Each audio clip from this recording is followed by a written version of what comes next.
Ya, ini juga benar-benar membuat kita merasa berduka ya. Dan salah satunya juga keluarga korban ini sempat menuntut proses evakuasi yang harusnya dipercepat.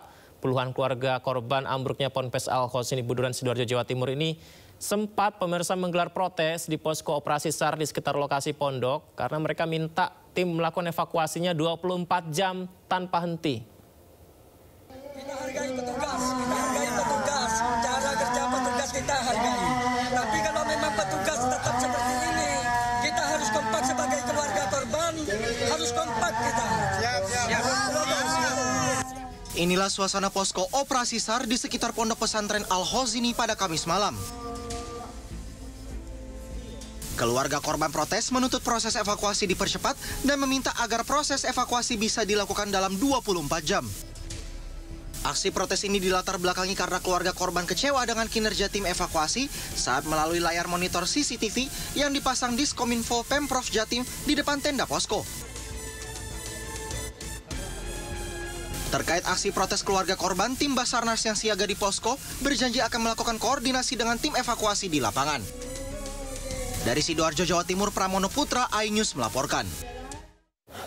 Menteri Pemberdayaan Perempuan dan Perlindungan Anak Arifatul Khoiri Fauzi mengunjungi keluarga korban pondok pesantren ambruk di Sidoarjo, Jawa Timur. Selain memberi dukungan moral, Arifatul juga menyiapkan program pendampingan bagi keluarga korban.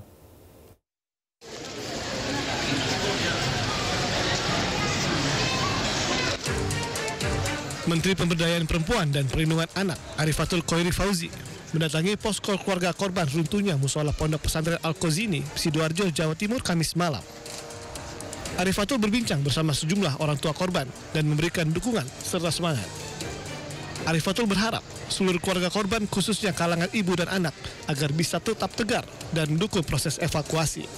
Kami turut prihatin atas peristiwa yang terjadi di pesantren ini. Yang kedua, tentunya kami menguatkan keluarga yang masih penuh harapan untuk anaknya masih dalam kondisi baik-baik saja.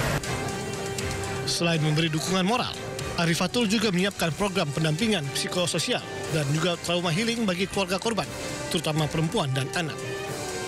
Dari Sidoarjo, Jawa Timur, Pramono Putra, iNews melaporkan.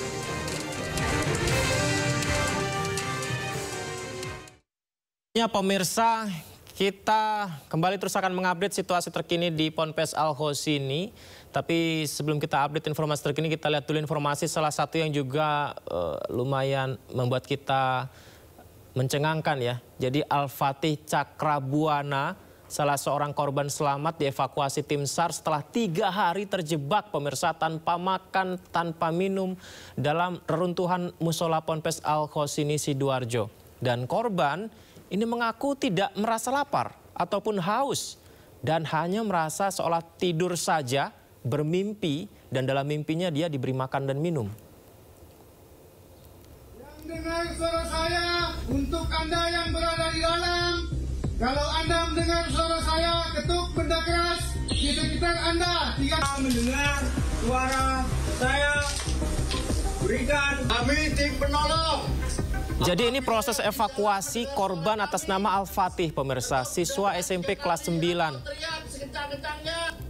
Jadi petugas memanggil berulang kali korban yang tidak sadarkan diri, tapi terbangun ketika dipanggil beberapa kali. Lalu saat dievakuasi, kondisinya tidak mengalami luka serius dan hanya luka lecet di bagian tangan saja. Lalu korban menjelaskan pada saat musola itu ambruk, dirinya tertidur. Dan bangun-bangun sudah dalam kondisi dievakuasi oleh tim SAR.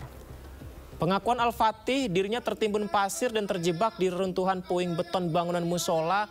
Dan selama tidur dia tidak merasakan apapun, tidak lapar, tidak haus.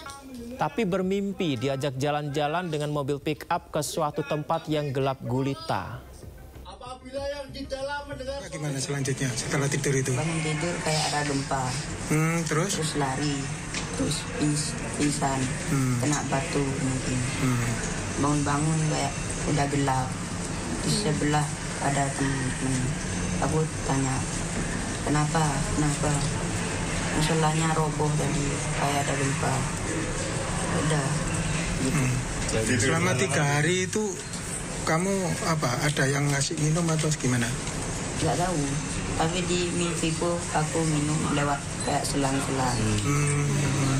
Tapi enggak ya, di nyatanya enggak tidur. Itu hanya mimpi tapi ya? Ya, mimpi tapi kayak asli minumnya rasanya. Selain mimpi minum itu, mimpi kemana aja? Jalan-jalan. Jalan-jalan kemana? Nggak tahu, pokoknya. Ke kota gitu atau ke Mekah atau gimana? Suasananya itu loh, ke masjid atau ke mana jalan-jalannya? Kayak di jalan-jalan yang lampunya mati, terus lurus, nggak tahu gelap gitu ya? Iya. Naik kapal. Pemirsa, hacker Bjorka ditangkap petugas Direktorat Reserse Cyber Polda Metro Jaya setelah membobol 4,9 juta data nasabah sebuah bank swasta. Tersangka juga mengaku memiliki data sejumlah perusahaan untuk diperjualbelikan secara ilegal.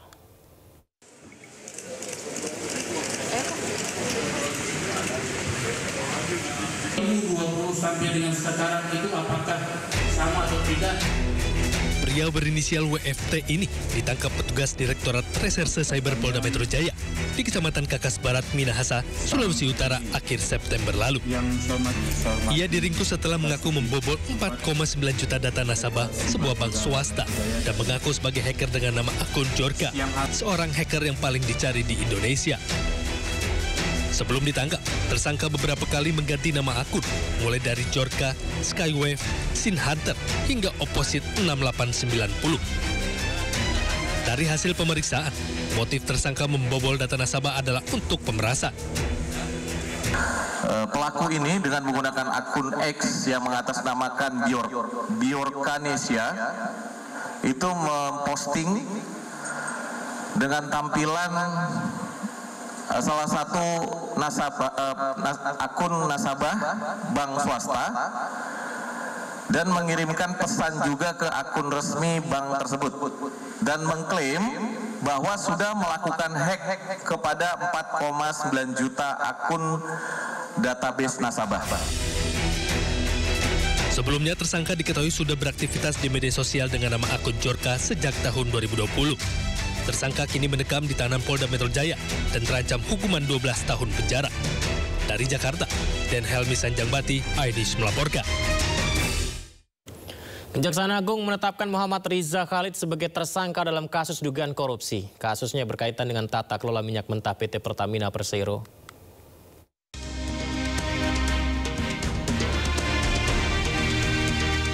Kejaksaan Agung menetapkan Muhammad Riza Khalid sebagai tersangka dalam kasus dugaan korupsi. Kasusnya berkaitan dengan tata kelola minyak mentah PT Pertamina Persero dan kontrak kerjasama selama periode 2018-2023. Kerugian negara diperkirakan mencapai 285 triliun rupiah. Riza Khalid telah lama dikenal sebagai pemain utama dalam bisnis migas di Indonesia. Julukannya sebagai saudagar minyak kerap melekat karena perannya signifikan dalam mengendalikan impor minyak untuk memenuhi kebutuhan energi nasional.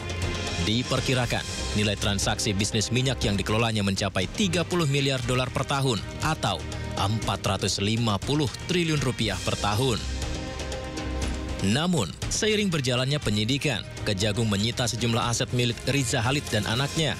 Di Pulau Merak, Kota Cilegon, Banten, penyidik menyegel aset milik PT Orbit Terminal Merak yang mencakup seluas lahan 31.000 meter persegi serta lahan tambahan 190.000 meter persegi. Area terdiri dari 21 tangki penampungan minyak, 2 dermaga kapal, dan sebuah stasiun pengisian bahan bakar. Selain itu, rumah pribadi Riza Khalid di kawasan elit Jakarta juga turut digeledah. Jika memang telah menjadi tersangka, lantas kemana Riza Khalid sekarang?